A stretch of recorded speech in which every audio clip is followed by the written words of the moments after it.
What? Alright, before I start talking about this movie, I should probably clarify, because I said in some earlier videos that I wasn't going to be watching this movie for the Oscars, because I forgot to check for the best screenplay nominees, and I didn't make room to watch those before the Oscars. But I've been really wanting to watch The Lobster, even ever since it was just an idea before there was a trailer or anything, back in like 2015, because I thought it was going to come out then, but I guess not. I was gonna watch Silence for Best Cinematography, since I figured if I was gonna watch The Lobster, I'd have to watch 20th Century Women too. But I figured I really want to watch The Lobster, and I really didn't think 20th Century Women was gonna impress me more than any of the other nominees. I mean, it might be pretty good, but I don't think it's gonna impress me more than any of the other nominees. So I figured I'd just skip Silence and see The Lobster instead, and I totally regret that decision. This movie was such a letdown for me. Like I said, I was excited ever since it was just an idea, because I thought the concept sounded weird and vague and intriguing. And I like Collin Farrell. I've been a fan of his ever since Saving Mr. Banks, even though I guess I really haven't seen a lot of stuff with him in it, other than like Seven Psychopaths. Oh, and Fantastic Beasts and Where to Find Them. We actually just got this, as a matter of fact, his character from Fantastic Beasts. It didn't really show in the light, but whatever. So the weird idea for the movie, and then Collin Farrell's in it, I was really excited to see it, but it's not like a blockbuster,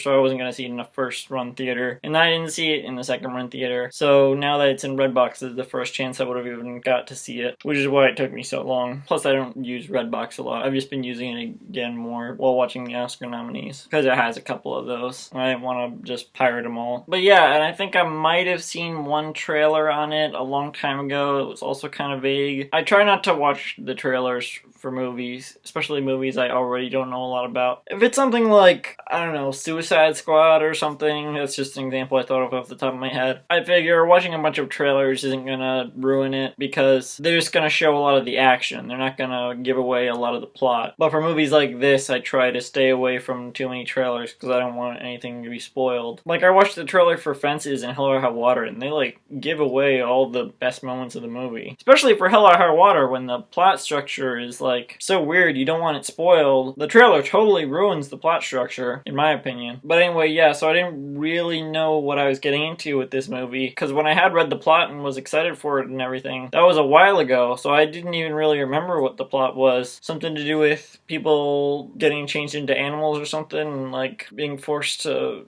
find someone to spend their life with or something. I don't know. And I don't know if this is a spoiler or not. It might be, but I don't think it is. Whatever. I'm just gonna say they don't explain any of that. This movie just continues to be vague the entire time. I'm pretty sure. Unless I'm just like completely out of it. I feel like nothing got explained to me here. I was just waiting the entire time like, okay, I'm hoping it's just gonna all come together in the end. I'm gonna understand why everything is set up like this. Why people are being forced into these situations, why there's like these other people over here. I'm trying not to be too specific to not give anything away. But yeah, I was really hoping for some explanations there, but it kind of just went off into this like side plot. I don't even really understand what happened in the side plot. That might be my own fault for getting bored with the plot or whatever and not paying attention, since I was really tired. I was falling asleep towards the end, but I rewound, so I didn't really miss anything, although I wasn't really understanding what was going on. Seriously, like up until the very end, I still don't even really know what was happening. I think I understood like the very last scene in the context of what was already going on with the characters. But in the context of the whole movie, it just feels completely random. I mean, maybe not completely random, but I don't understand it at all. I understand pretty much nothing about this movie, and I feel like I gave it a chance at first. Like, I was really thinking this was going to be a great movie I was gonna love. I was thinking I was gonna maybe even like it as much as Swiss Army Man, or like up there, because it is another A24 movie, and I love their weird movies. I love Tusk. I love Swiss Army Man. What else? I don't know, they make a lot of movies I haven't seen yet that also look good. I like their weird movies. Although this was a weird thing I didn't know, they also were the studio behind Moonlight, which is a major contender at the Oscars that I've yet to watch. One of the few films I've yet to watch so far this year for the Oscars. So I guess I'll see how A24-y of a movie that is. But yeah, right. Anyway, The Lobster definitely fit in with this company and their movies and stuff with its weirdness. But it was just so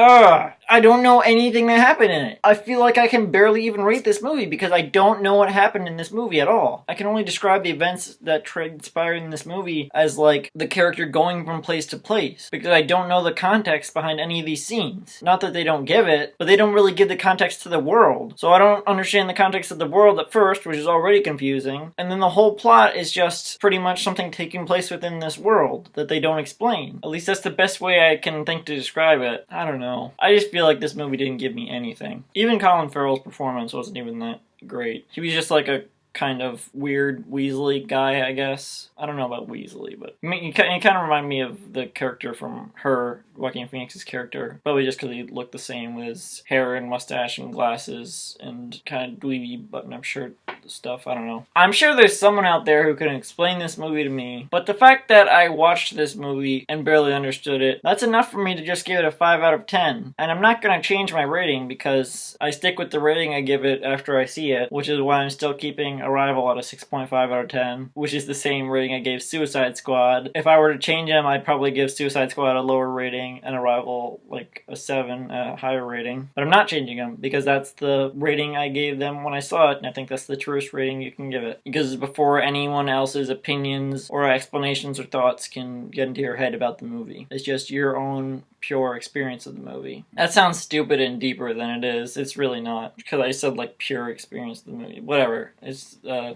don't know. It just seems like logic to me. But whatever. This movie was stupid. I'm sorry to say if you liked it. I was really hoping I was going to love this movie. And it just totally let me down. I should have seen Silence instead. That movie doesn't even look interesting to me, but I could have at least compared the cinematography in that movie to the other cinematography nominees. This one I already know is not going to match up to any of the other screenplay nominees. I would not nominate this movie for anything at the Oscars, besides actually maybe cinematography. But no, because there are movies with better cinematography still. This just had some interesting cinematography, some interesting visuals here and there. But it's nominated for Best Original Screenplay when I can barely understand what's even happening in this. I feel like I can't be the only one here. I don't think it's just because I'm tired, because I was really trying to figure out what was happening in the beginning, and there was no luck there. So unless I've just totally lost it, I think this movie is totally flawed. Oh, right, I was also thinking I might appreciate this movie if it comes out that this movie is supposed to be stupid and nonsensical and not make any sense to the script, and that's why it's nominated for Best Original Screenplay. If that's what it is and I'm just not getting it, I might have a little bit of respect for it, although I don't even think it really works as that, actually, because there is still a story to it within, like, Collin Farrell and his love interest. There's still a story there with, like, a beginning, middle, and an end. It just takes place in this world that they don't explain. So it's really frustrating. Whatever, I'm done talking about it. It's 19 minutes, and I have to edit this. So I gave it a 5 out of 10, and that's it. That's all I'm done